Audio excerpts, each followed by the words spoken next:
Ahora vamos a hacer un estudio sobre el libro de Hebreos. Ahora la pregunta es, ¿por qué el libro de Hebreos en este momento particular de la historia?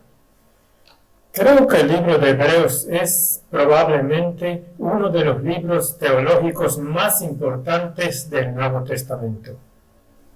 Reúne el Antiguo Testamento y el Nuevo Testamento y destaca los principios que son absolutamente necesarios para el tiempo que vivimos, así como para el tiempo para el que fue escrito.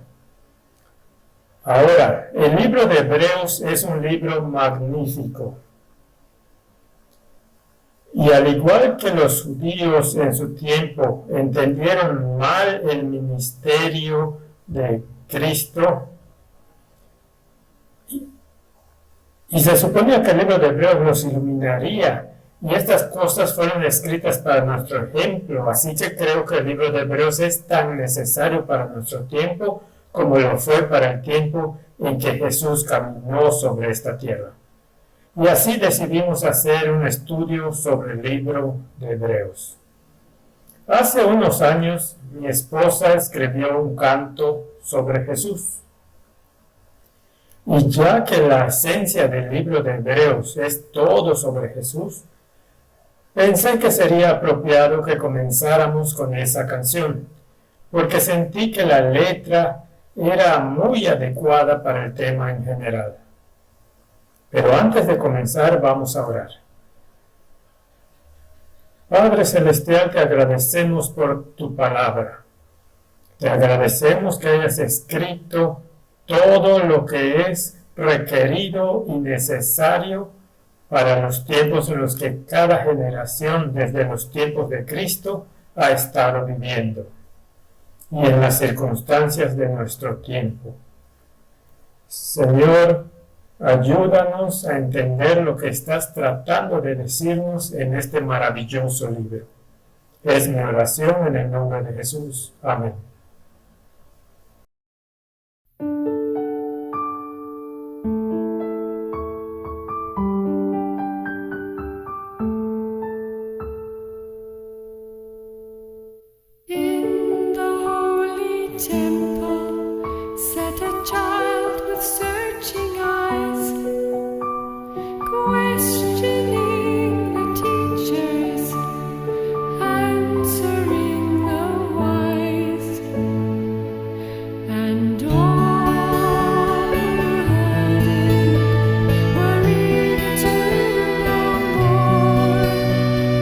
No one had ever seen a child like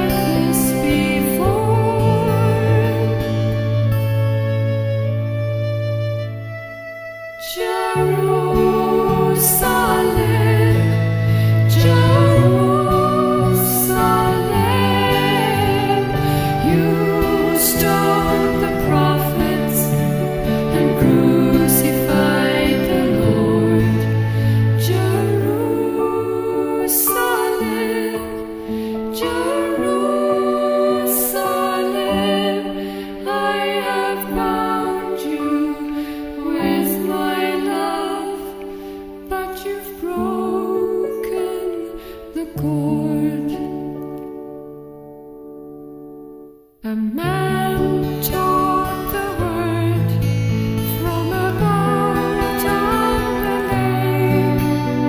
The gospel nets were filled.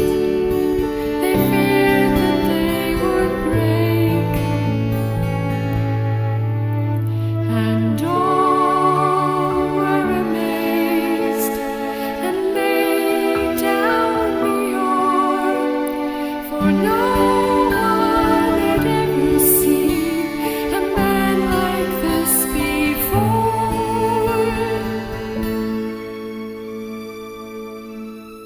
Jerusalem, Jerusalem, you stoned the prophets and crucified the Lord. Jerusalem, Jerusalem, I have bound you with my love, but you've broken the cord. Oh, my Lord Jesus, what have they done to you? You have been so faithful, so loving and so true. But many heard you, simply close the door, for no one had ever seen God like this before. Jerusalem, Jerusalem, you stoned the prophets and crucified the Lord. Jerusalem, Jerusalem, I have bound you with my love, but you've broken the cord.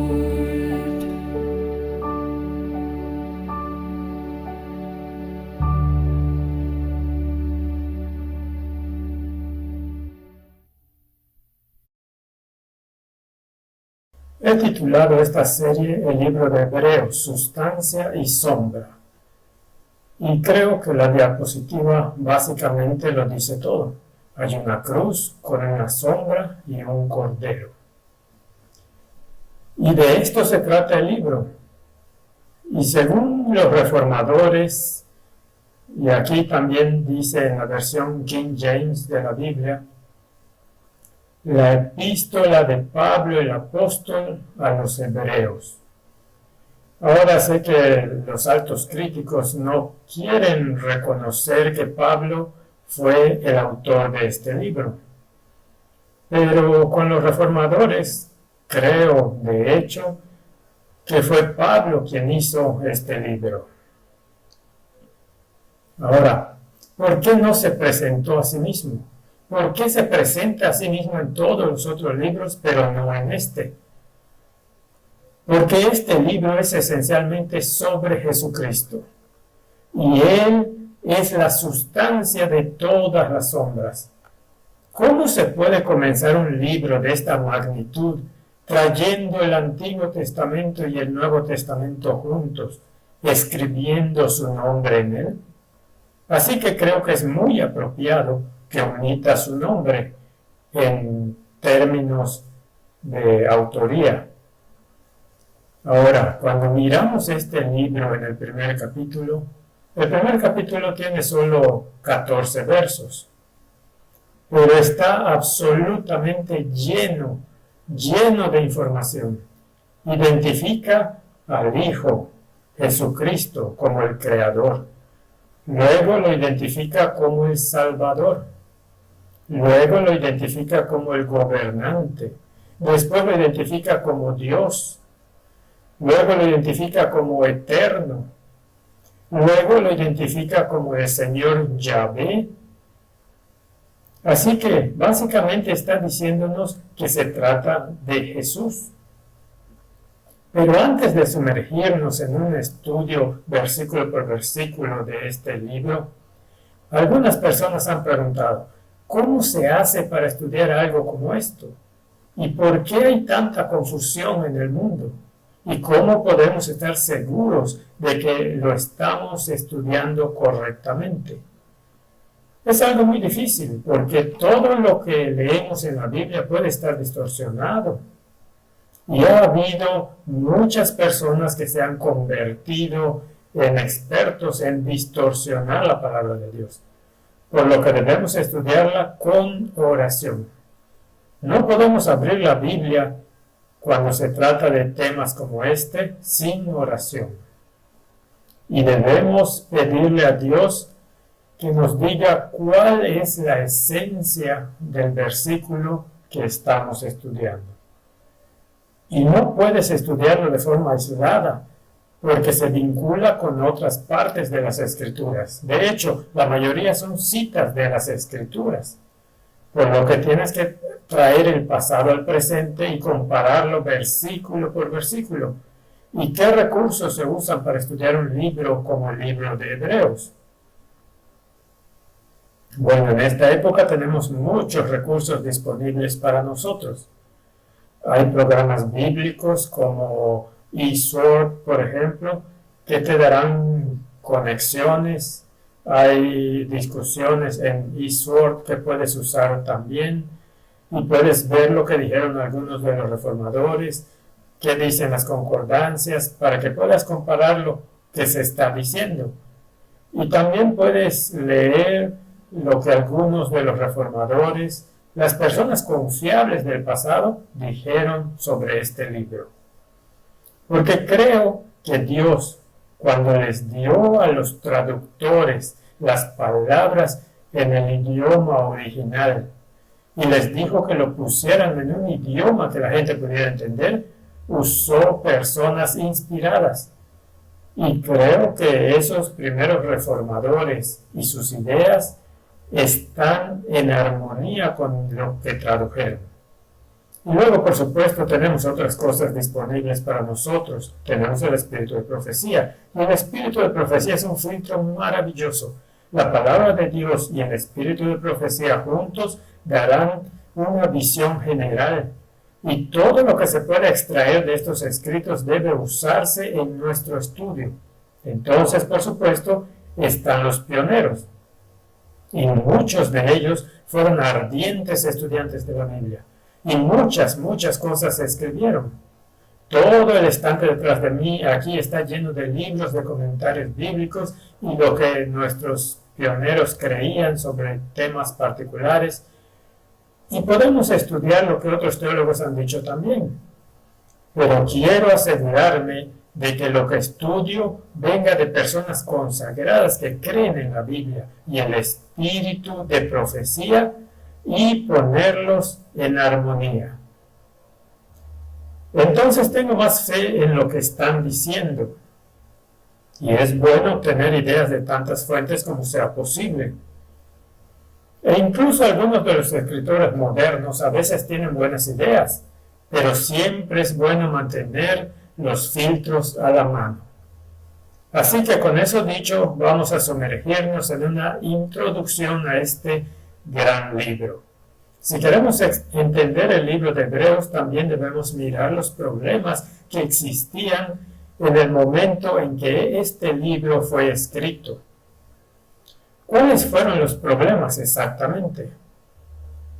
El Nuevo Testamento había traído el cumplimiento de las tradiciones y los tipos del Antiguo Testamento. Y era necesario explicar que la sombra había sido reemplazada por la sustancia. Por lo que si no entendemos el tema de la sustancia y la sombra, nunca entenderemos el libro de los Hebreos.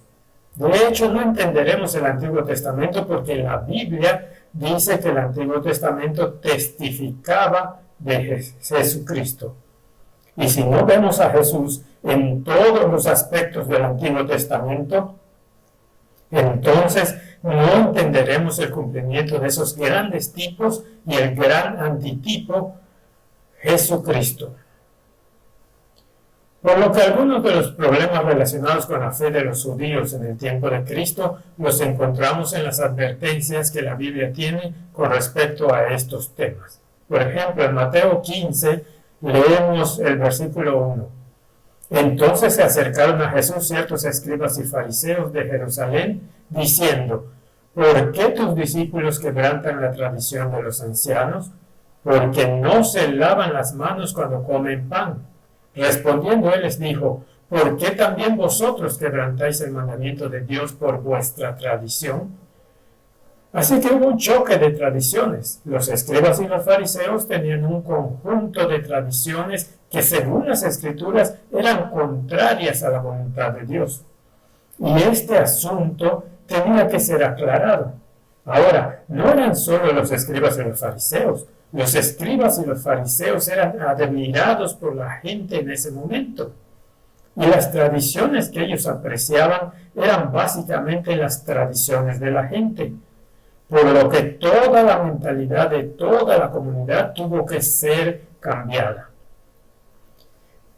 Hay advertencias en la palabra de Dios con respecto a este choque de tradiciones.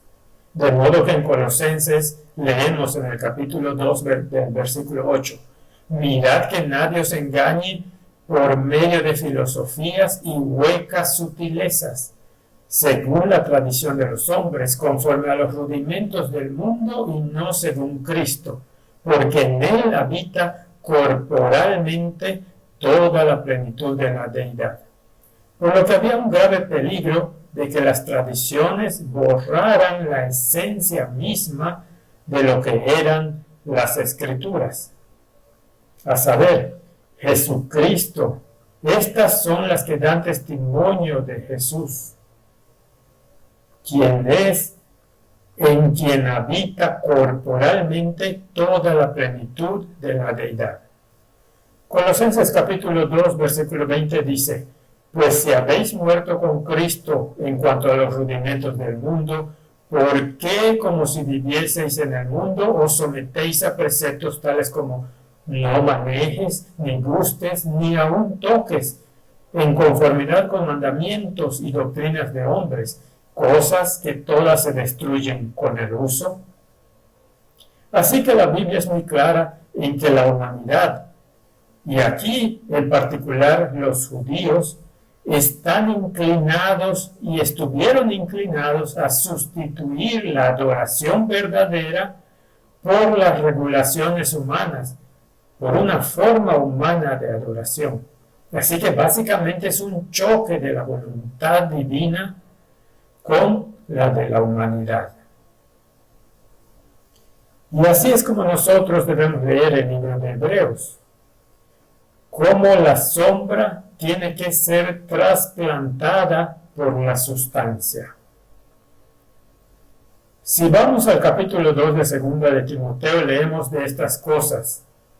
Recuérdales esto, exhortándoles delante del Señor a que no contiendan sobre palabras, lo cual para nada aprovecha, sino que es para perdición de los oyentes. Procura con diligencia presentarte a Dios aprobado, como obrero que no tiene de qué avergonzarse, que usa bien la palabra de verdad, mas evita profanas y vanas palabrerías, porque conducirán más y más a la impiedad. Y en Tito 1:14 leemos: no atendiendo a fábulas judaicas, ni a mandamientos de hombres que se apartan de la verdad. Entonces, ¿cuál fue el problema aquí? ¿Por qué la Biblia es tan absolutamente directa en su advertencia contra los mandamientos de hombres y las fábulas asociadas con él? Bien, tenemos que remontarnos al tiempo, y esto se aplica tanto al tiempo presente como a ese tiempo en el pasado. Y pasaremos a la información que encontramos en los escritos judíos llamados el Talmud. Ahora, ¿qué fue el Talmud? El Talmud es un compendio de los grandes dichos de los maestros judíos que abarcan muchos siglos. El Talmud se inició poco después del regreso de los judíos del cautiverio babilónico, varios siglos antes de Cristo. Consta de una serie de componentes. Ahora, muchos de estos dichos de los grandes maestros judíos fueron transmitidos oralmente, no estaban escritos inicialmente. Así que hubo todos estos dichos de los rabinos durante el cautiverio babilónico y también de los rabinos posteriores a este cautiverio babilónico. Y finalmente, estos fueron escritos y añadidos a medida que avanzaba el tiempo. Y llegaron a reemplazar las instrucciones de la Biblia. En otras palabras, la gente vivía de acuerdo con estos dichos que eran de hombres y no directamente por inspiración de Dios. Así que si miramos el Talmud, tiene una serie de componentes. El primero es la Mishnah. Es un comentario sobre el Antiguo Testamento con alrededor de 5.000 Mishnayot o tradiciones. Así que aquí hay un libro que da comentarios y tiene alrededor de 5.000 dichos. Y estos se convirtieron en la norma y el estándar. Y luego está la Gemara, que es un comentario sobre la Mishnah, que contiene miles de leyes, instrucciones y alegorías. Y estas tradiciones orales se convirtieron básicamente en la base de las religiones de los judíos. Y es con estas tradiciones orales que Cristo entró en conflicto, porque las ignoró. Ahora, no todo lo que está escrito en estos dichos es malo, pero algo es directamente contrario a la palabra de Dios. Básicamente hay dos Talmuds, así que veámoslo para que podamos entender el trasfondo y por qué la Biblia tiene dichos tajantes cuando se trata de discutir estas supuestas tradiciones. Tenemos el Talmud Yerushalmi, que es el Talmud de Jerusalén, y el Talmud Bobel o el Talmud babilónico. Se llaman así porque los dichos en los que se encuentran se derivaron por tradición oral de los maestros que vivían en Babilonia. Más tarde se escribieron y se les conoció como el Talmud babilónico. Y los dichos de los maestros en Jerusalén fueron registrados en el Talmud Yerushalmi, que es el Talmud de Jerusalén. Por lo que derivaron de los maestros que vivían en Babilonia durante el cautiverio y los que residían en Jerusalén. Ahora estos maestros eruditos tenían muchos discípulos bajo ellos, y se dice de uno de esos maestros, Hillel, que tenía 80 discípulos, que 30 de ellos eran dignos para que la gloria de Dios descansara sobre ellos como lo hizo sobre Moisés. En otras palabras, atribuyeron tal estatura a estos sabios judíos que los igualaron con el mismo Moisés. De modo que 30 de ellos eran de tal estatura que la gloria que descansaba sobre Moisés también descansaba sobre ellos. 30. El sol se quedaría quieto ante sus órdenes como lo hizo con Josué, y 20 eran solo moderadamente doctos. Ahora el mayor de estos 80 fue Joshua, el hijo de Uziel, de quien se dijo que cuando estudiaba la ley, todos los pájaros que volaban sobre su cabeza se quemaban de inmediato. Así que puedes imaginar, si tienes tales dichos judíos y fábulas, y estas personas fueron elevadas a tales alturas, que esto podría llevar a una forma de religión que niega el poder de la misma.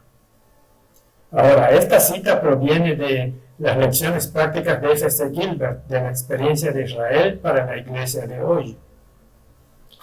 Y Gilbert fue uno de los pioneros en el movimiento adventista. y era de ascendencia judía, por lo que estaba familiarizado con el modo y el pensamiento de los hebreos. Ahora, si queremos saber un poco más sobre cuál era la situación en ese tiempo y por qué era necesario dar una explicación tan completa como en el libro de los Hebreos, vemos que las tradiciones y leyes siguieron aumentando e incluso si estaban en conflicto entre sí, se las consideró correctas e inmutables y la ley del rabino se convirtió en la voz de Dios.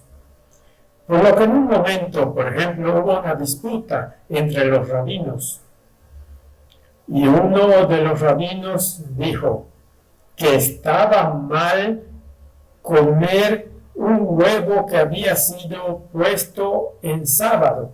Y uno de los otros rabinos dijo que no estaba mal comer un huevo que fue puesto en sábado. Ahora ambos están en el Talmud. ¿Cuál de ellos está bien?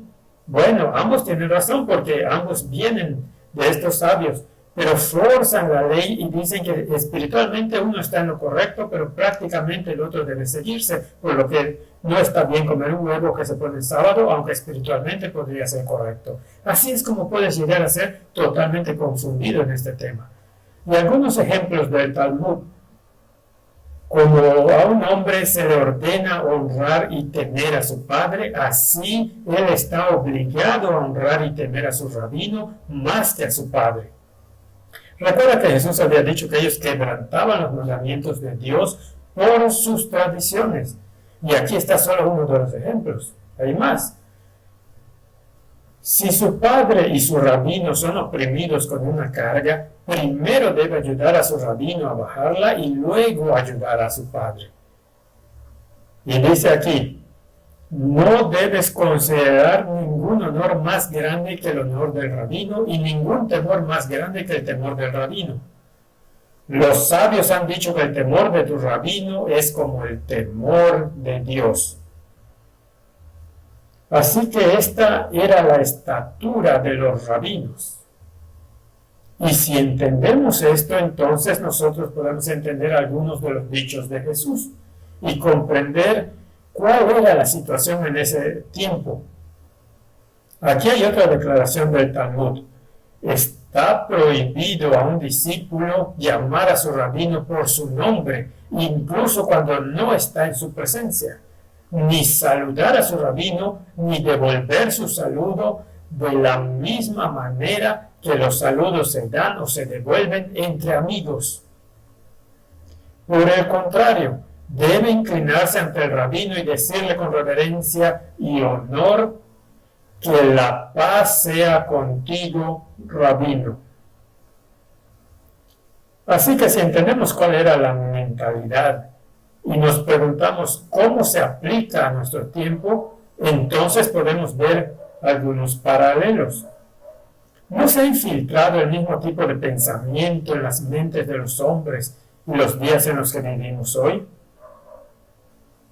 Mi pastor dijo, mi sacerdote. Y así tenemos estos mediadores, estos sabios que piensan por nosotros y digieren la palabra de Dios por nosotros y nos alimentan con esa palabra. ¿Pero es esa la voluntad de Dios? ¿O deberíamos todos y cada uno de nosotros ser individualmente responsables de lo que creemos? ¿Y cómo actuamos de acuerdo con nuestra conciencia junto con la palabra de Dios? Por lo que no es de extrañar que Jesús dijera en Mateo 23, versículo 4, porque atan cargas pesadas y difíciles de llevar y las ponen sobre los hombros de los hombres, pero ellos ni con un dedo quieren moverlas. Antes hacen todas sus obras para ser vistos por los hombres, pues ensanchan sus filacterias y extienden los flecos de sus mantos, y aman los primeros asientos en las cenas y las primeras sillas en las sinagogas, y las salutaciones en las plazas, y que los hombres los llamen rabí, rabí. Pero vosotros no queráis que os llamen rabí, porque uno es vuestro maestro, el Cristo, y todos vosotros sois hermanos. Y no llaméis Padre vuestro a nadie en la tierra, porque uno es vuestro Padre, el que está en los cielos. Tenemos un pequeño vistazo de lo que Jesús está diciendo aquí y cuál fue la confrontación. Y tenemos un pequeño vistazo de la situación en nuestro tiempo. Así que aquí estamos hablando de una elevación eclesiástica, pero la Biblia dice que no hagas eso.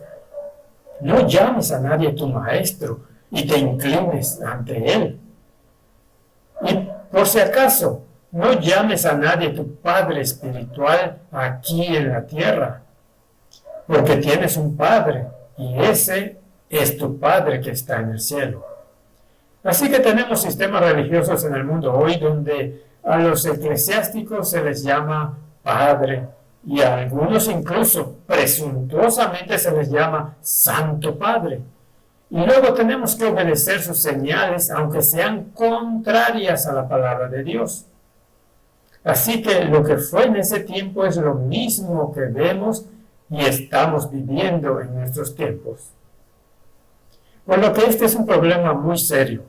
Si queremos entender lo que Dios está tratando de decirnos, entonces lean la palabra de Dios por ustedes mismos. Por ejemplo, enseñaron que la ley escrita era como el agua. En otras palabras, la palabra de Dios era como el agua, pero la ley oral, la Mishnah, era como el vino. Y la Gemara era esas miles y miles de leyes de las que la Biblia no sabe absolutamente nada, eran como el vino especiado. Y el rabino Judá, hijo de Tamai, dijo que un niño de 5 años debería estudiar la Biblia. A los 10 la Mishnah y a los 15 la Gemara. Esa es una arrogancia que es simplemente increíble. En otras palabras, la Biblia es para niños de 5 años, para niños de leche. Pero la Mishnah y la Gemara son las palabras de los sabios. Sí, aunque te dijeran que tu mano derecha es la izquierda y la mano izquierda es la derecha, hay que creerlo. Así que esto viene directamente del Talmud. Tenemos una situación similar en otras organizaciones hoy en día. La orden de los jesuitas no dice que si algo es negro y el general dice que es blanco, debes creerlo. Y aunque Dios les dé un perro como general, no deben dudar en obedecer absolutamente.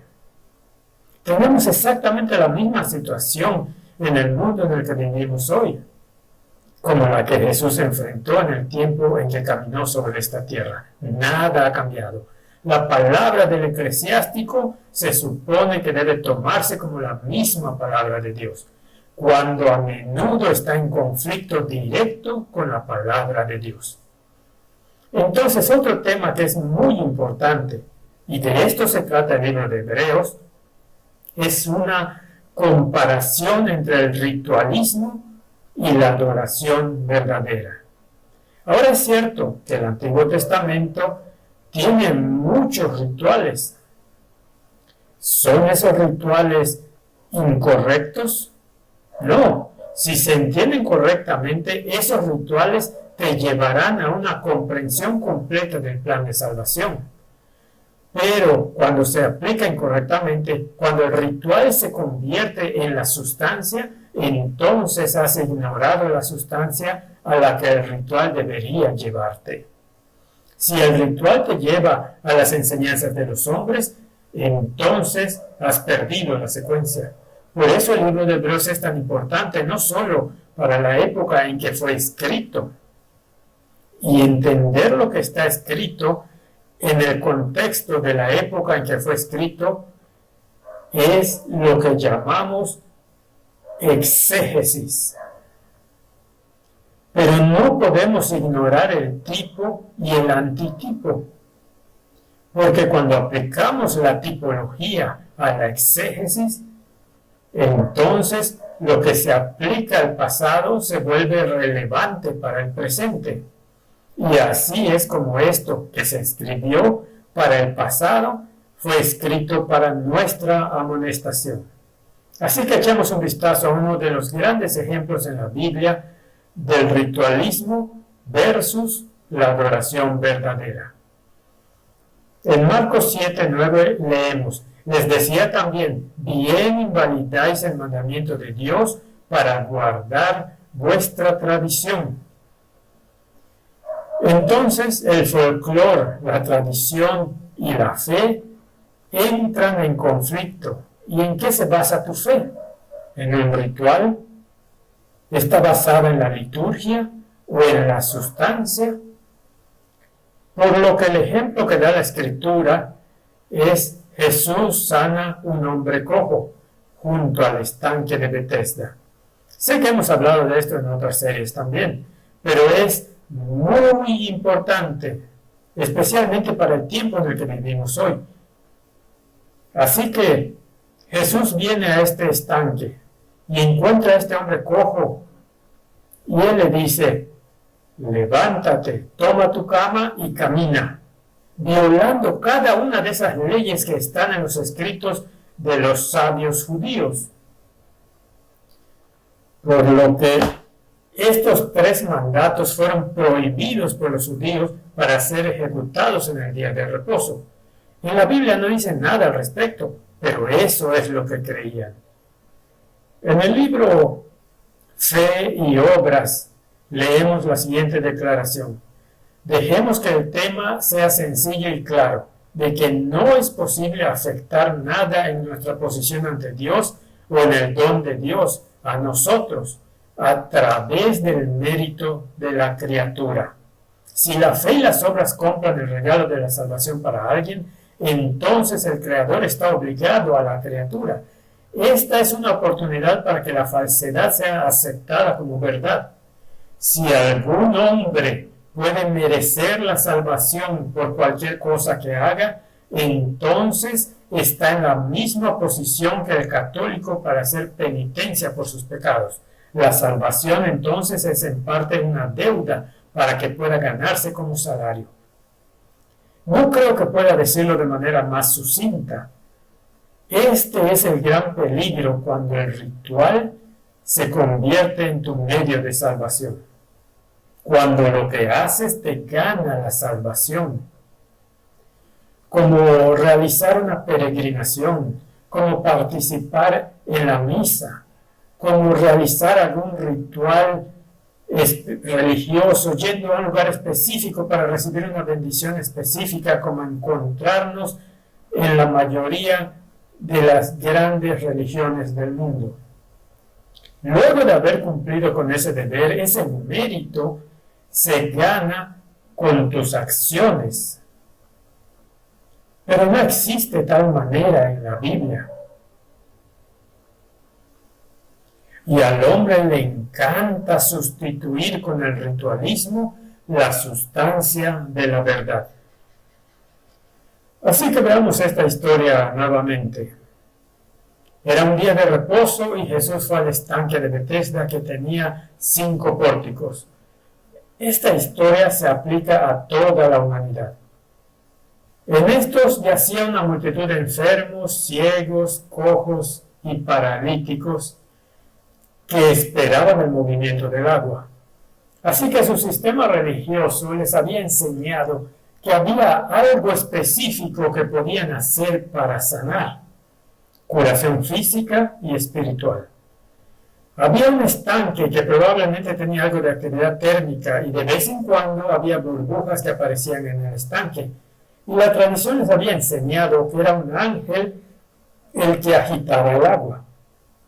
Por lo que hay miles de personas que acuden a curanderos particulares con circunstancias particulares y a menudo el agua se asocia con eso, como el agua en Lourdes, por ejemplo. Si tan solo podrías entrar en contacto con esta agua, algo milagroso sucedería y la gente basa su fe en cosas como estas.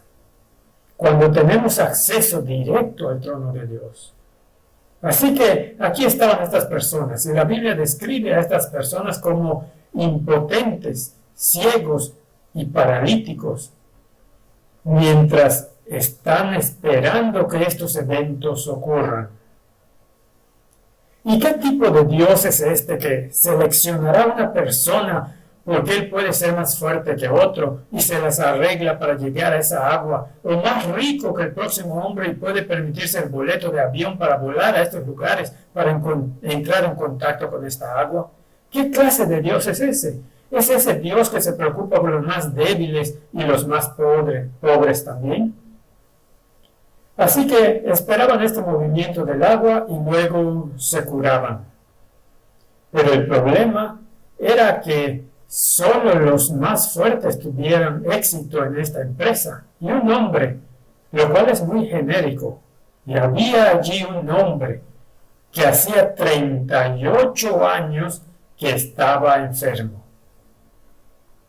Ahora, este periodo de tiempo, 38 años, es una referencia al periodo de tiempo en que los judíos fueron enviados de regreso al desierto. Habían vagado durante 2 años en el desierto y estaban a punto de cruzar a Canaán, cuando el informe de los espías trajo un informe maligno, en otras palabras, un informe en contradicción con las promesas de Dios. Y fueron enviados de regreso al desierto durante 38 años, lo que hace un total de 40 años vagando por el desierto. Durante ese tiempo eran básicamente impotentes, se detuvieron ciegos y se paralizaron, y lo demostraron una y otra vez. Así que esto era una referencia a la nación judía escondida en una historia, en una alegoría, si quieres. 38 años refiriéndose a una nación judía que no confiaba en las promesas de Dios. Y cuando Jesús lo vio acostado y supo que llevaba ya mucho tiempo así, le dijo: ¿quieres ser sano? Ahora, ¿cuál era el requisito? ¿Tenía que ir al estanque? ¿Tenía que seguir el ritual? ¿Jesús apoyó su tradición? Por supuesto que no. Todo lo que tenía que tener es un ojo de fe, mirando al hombre parado frente a él. Señor, le respondió el enfermo, no tengo quien. Ahora, si lo ponemos en nuestros tiempos modernos, ¿no hay muchos pastores que te invitan a tales eventos? ¿No realizan grandes actuaciones? ¿No llaman fuego del cielo? Y sin embargo, la humanidad está más desamparada ahora que nunca en la historia que se ha concedido a este planeta. Creo que es cierto que si tratamos de seguir estos rituales, entonces podemos decir: Señor, no tengo quien me meta en el estanque cuando el agua se agita, y entre tanto que voy, otro desciende antes que yo. Jesús le dijo: levántate, toma tu lecho y anda. Dale la espalda a estas débiles tradiciones que no llevan a ninguna parte, que se basan en conjeturas y dichos de personas que tienen prácticamente ninguna conexión con la palabra de Dios, que dicen que esto es para los niños de 5 años, pero si quieres volverte inteligente, entonces escucha lo que decimos. En el versículo 10 dice: los judíos le dijeron al que fue sanado: es día de reposo, no te es lícito llevar tu lecho. Así que la ley humana, la tradición humana, se pone por encima de la ley divina. Después la halló Jesús en el templo y le dijo: mira, has sido sanado, no peques más. Entonces tienes todo el plan de salvación en una frase corta: has sido sanado. ¿Qué lo hizo sano? Una mirada de fe a los ojos del que estaba parado frente a él. Y luego la amonestación: no peques más, vuelve a estar en armonía con la ley de Dios, para que no te venga alguna cosa peor. El hombre se fue y dio aviso a los judíos que Jesús era quien lo había sanado. y por esta causa los judíos perseguían a Jesús y procuraban matarle porque hacía estas cosas en el día de reposo. Si el tipo se encuentra con el antitipo, ¿podemos esperar que suceda algo similar en el tiempo en el que vivimos? Por supuesto, creo que es inevitable, porque nuestra mentalidad no es nada diferente a lo que era en el tiempo de Jesús. Por lo que perseguirán a los que señalan a Jesús y la obediencia a sus preceptos. Vayan y no pequen más, regresen a la ley de Dios. Y a los que elevan la ley, incluida la ley de autoridad, que es el día de reposo.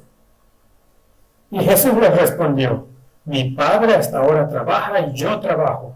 Por esto los judíos aún más procuraban matarlo, porque no solo había quebrantado el sábado, sino que también dijo que Dios era su Padre, haciéndose igual a Dios. Aquí está el meollo del asunto. Mi pregunta es: ¿las grandes religiones del mundo consideran a Jesús como uno con el Padre igual a Dios? ¿Sí o no? La respuesta es absolutamente no. Y aquí hay otra pregunta. Incluso en el gran mundo cristiano, en el movimiento ecuménico que quiere abrazar cada vez más a la humanidad, ¿Jesucristo está siendo degradado al nivel de cualquier otro maestro religioso del mundo? Claro que sí. De modo que el mismo problema que enfrentamos aquí lo estamos enfrentando hoy. Y ese problema se refiere a la autoridad del Hijo. Y esto es lo que va a tratar el libro de Hebreos, y es por eso que es esencial que lo entendamos e interioricemos. Ahora, la autoridad del Hijo es un encabezado que los traductores King James pusieron allí. Juan 5:19. Respondió entonces Jesús y les dijo: de cierto os digo, no puede el Hijo hacer nada por sí mismo, sino lo que ve hacer al Padre, porque todo lo que el Padre hace, también lo hace el Hijo igualmente. Esto es increíblemente importante. En otras palabras, Jesús está diciendo que Él es exactamente como el Padre. Cualquier cosa que haga el Padre, Él también la hace. Porque el Padre ama al Hijo y le muestra todas las cosas que Él hace y mayores obras que éstas le mostrará. De modo que vosotros os maravilléis. Porque como el Padre levanta a los muertos y les da vida, así también el Hijo a los que quiere da vida. Porque el Padre a nadie juzga, sino que todo el juicio dio al Hijo. Este es el meollo del asunto. Por eso tenían que destruir a Jesús, porque había suplantado su religión con la de la sustancia, con la que sus tipos y sombras se habían rodeado con sus propias leyes y rituales, habrían sido reemplazados por la verdadera religión de la adoración verdadera. Dice en el versículo 38, ni tenéis su palabra morando en vosotros, porque a quien Él envió, vosotros no creéis. Quisiera decir que la humanidad ha llegado al punto en que Jesús está absolutamente excluido, incluso en la ley, en las salas legislativas. Y quisiera ir aún más lejos, incluso en los círculos eclesiásticos. Jesús está siendo reemplazado por virtudes sociales dictadas por otra fuente. Si no volvemos a poner a Jesús en el centro, y de esto se trata el libro de Hebreos, entonces habremos perdido la trama. Dice en el versículo 39, escudriñad las Escrituras, porque a vosotros os parece que en ellas tenéis la vida eterna, y son ellas las que dan testimonio de mí. Este es el problema. Si no encontramos el meollo del problema, entonces habremos perdido la trama. y con millones estaremos corriendo hacia el precipicio, guiados por guías ciegos que piensan que sus tradiciones y sus interpretaciones son de más valor que las de las Escrituras. Y no queréis venir a mí para que tengáis vida eterna. ¿Se aplica eso al tiempo en el que estamos viviendo? ¿Cuántas personas quieren encontrar la solución en Jesucristo? No, quieren encontrar la solución en cualquier legislación que estén pensando. Pero la solución no está ahí. Si tú no vienes a Cristo, no puedes tener vida. Gloria de los hombres no recibo, mas yo os conozco que no tenéis amor de Dios en vosotros. Yo he venido en nombre de mi Padre y no me recibís. Si otro viene en su propio nombre, a ese recibiréis. Este es el meollo de la cuestión, y esto es de lo que trata el libro de Hebreos, la supremacía del Hijo, la sustancia de todas las sombras. ¿Cómo podéis vosotros creer?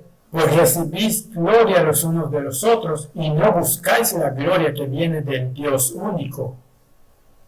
¿Vemos una situación como esta en el mundo?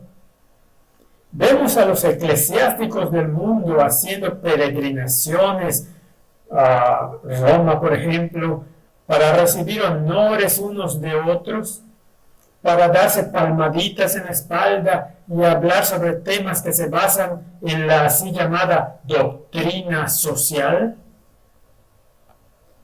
Cuando la Biblia nos dice cuáles son las soluciones a los problemas de la humanidad, no penséis que yo voy a acusaros delante del Padre. Hay quien os acusa, Moisés, en quien tenéis vuestra esperanza. Ellos tenían una forma de piedad, profesan creer las Escrituras. Ellos profesan creer lo que Moisés ha dicho, pero lo habían ritualizado. Porque si creyeseis a Moisés, me creeríais a mí, porque de mí escribió él. Pero si no creéis a sus escritos, ¿cómo creeréis a mis palabras? La humanidad está exactamente en el mismo punto, y por eso es tan importante que cada cristiano se tome el tiempo para estudiar la palabra de Dios en oración y para interiorizarla por sí mismo, porque los guías de este mundo, los grandes eclesiásticos de este mundo, sin importar cómo sean sus filacterias y sus capas que están usando, no podrán ayudarte a través del tiempo al que nos dirigimos. Si no creen en sus escritos, ¿cómo creerán mis palabras? Así que el libro de Hebreos, ¿de qué se trata? Traté de escribir algo aquí para intentar aclararlo. Creo que el libro de Hebreos une el Antiguo y el Nuevo Testamento en un evangelio armonioso. Una hermosa historia de redención. Cuenta la historia tan sublime que será el estudio por la eternidad. El libro de lecciones del universo que nunca más será pisoteado o distorsionado por los caprichos de los hombres y demonios. Es el expositor, este libro, de sustancia y sombra que debería disipar para siempre la superstición y la forma en materia de religión. Un árbol proyecta una sombra, pero solo podemos trepar al árbol y no a la sombra. Eso es bastante obvio. La sombra nos dice algo sobre el árbol, pero solo la sustancia puede soportar nuestro peso. Una carta de un ser querido es dulce y podemos leerla una y otra vez para acercarnos lo más posible a la fuente, pero nunca puede reemplazar el abrazo del ser amado. La carta puede consolar y dar esperanza, pero el abrazo trae descanso. Así es como debemos leer las Escrituras. Así es como debemos discernir lo que es sombra y qué es sustancia. Y no convertir la sustancia en una sombra. El libro de Hebreos habla de una carta de amor de Dios a la humanidad, una promesa de sustancia velada en las sombras. Provee un atisbo de la luz celestial, pero los hombres amaban las sombras y la oscuridad más que la luz. Él vino, la Biblia nos dice en Lucas 1:79, para dar luz a los que habitan en tinieblas y en sombra de muerte, para encaminar nuestros pies por camino de paz. Y Juan 1, versículo 4 dice, en él estaba la vida y la vida era la luz de los hombres. La luz en las tinieblas resplandece y las tinieblas no prevalecieron contra ella. Ahora, ¿no es triste que encontremos exactamente la misma situación en el mundo en el que vivimos hoy? Hay tanta oscuridad en el mundo y rechazan la luz. Han cambiado el tipo y la sustancia de la misma en una historia mitológica y han barrido la verdad como está escrita en este libro. Cualquier ismo que haya surgido, si es evolucionismo, ya sea el alto criticismo, sea lo que sea, todo está diseñado para destruir la veracidad de este libro. La gente ama la oscuridad, se deleitan con ella, la enseñan en nuestras universidades. Juan 3:19, y esta es la condenación, que la luz vino al mundo y los hombres amaron más las tinieblas que la luz, porque sus obras eran malas. Esta es la situación en la que nos encontramos y es por eso que el libro de Hebreos es de tanta importancia. Si nos remontamos a la época de los judíos, ellos incluso proclamaron lo siguiente, Juan 11:49. Entonces Caifás, uno de ellos, sumo sacerdote aquel año, les dijo, vosotros no sabéis nada, ni pensáis que nos conviene que un hombre muera por el pueblo y no que toda la nación perezca.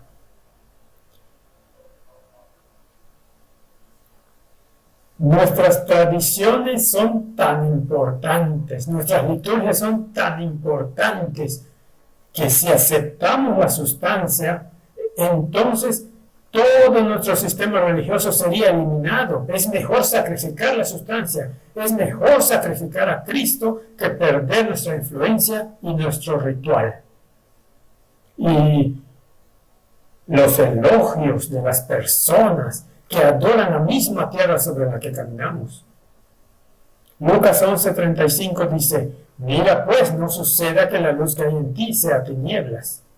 Y Juan 8:12 dice, otra vez Jesús les habló diciendo, yo soy la luz del mundo, el que me sigue no andará en tinieblas, sino que tendrá la luz de la vida.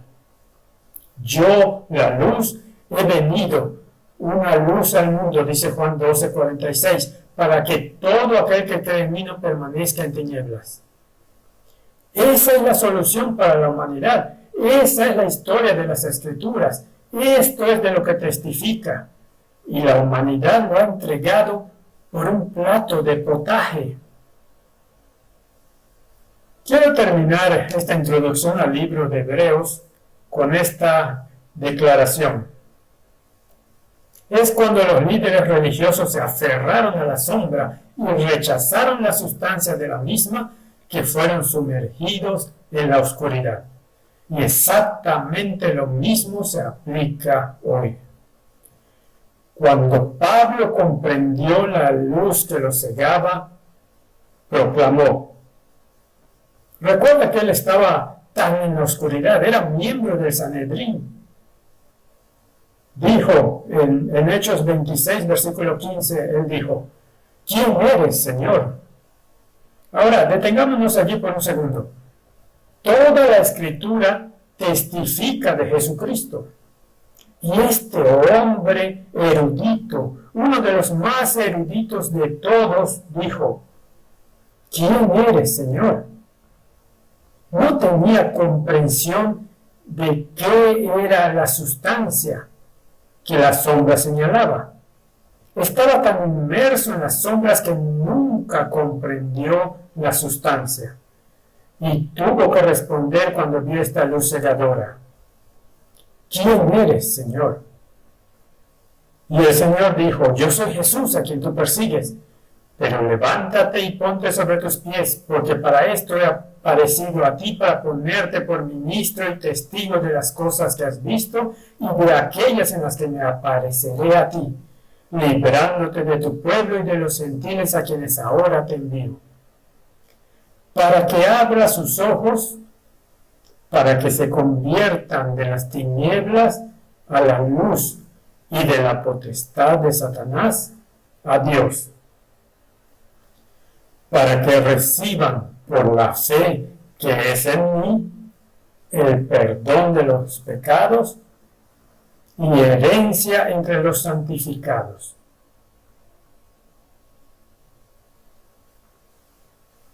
Esta es la carga del corazón de Pablo desde este momento en adelante. Tiene que liberar a los que viven en la oscuridad y convertirlos a la luz.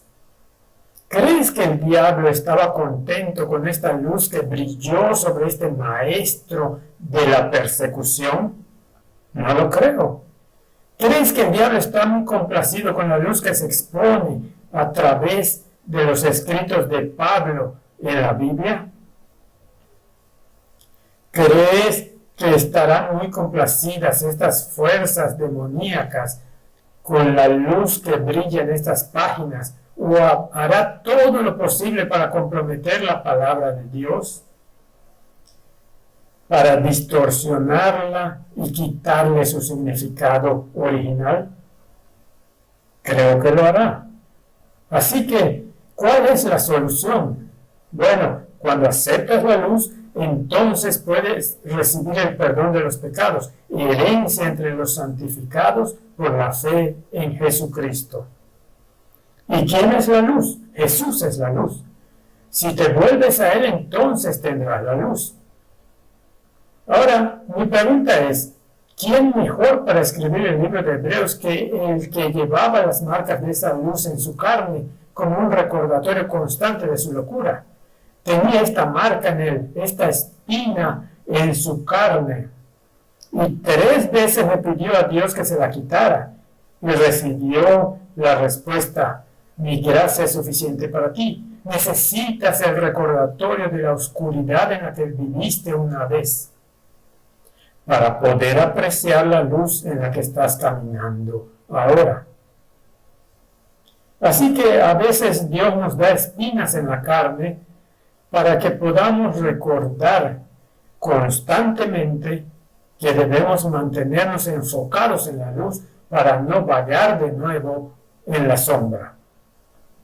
En su esfuerzo por aferrarse a la sombra y perseguir la sustancia, persiguió a Cristo en la forma de su pueblo. Y una vez que entendió la luz, pudo llevar esa luz a la gente y la escribió. Y qué lástima que Pedro tuvo que escribir que la gente distorsiona los escritos de Pablo. Déjame hablar un poco más sobre algunas de las estructuras en el libro de Hebreos. Y vamos a hacer un estudio sobre lo que el libro de Hebreos dice realmente y qué significa para nuestro tiempo. Podríamos hacer una evaluación literaria del libro de Hebreos. Podríamos estudiar su forma con mucho detalle y pasar años haciendo estudios sobre el libro de Hebreos. Pero durante el tiempo que estamos viviendo, necesitamos concentrarnos en la esencia. Así que hablaré un poco sobre la estructura y daré ejemplos a medida que avanzamos. Y estas herramientas son muy útiles. Y si podemos usarlas para iluminar nuestras mentes en cuanto a lo que el libro de Hebreos dijo, entonces bien. Una de las herramientas es la estructura quiástica del libro de Hebreos. Ahora, aquí hay una cita de un erudito. Y él dice en su libro de 1742, Novum Novi Testamenti, este erudito alemán John Albert Bengel menciona la presencia de estructuras quiásticas en el libro de Hebreos. En su introducción a los Hebreos afirma que el quiasmo es tan común en esta epístola que la observación de esta figura por sí sola contribuye mucho a la explicación de la epístola. Ahora, un quiasmo es un estilo literario particular que eleva un pensamiento y lo coloca en una posición central. Y todo el libro está estructurado en quiasmos.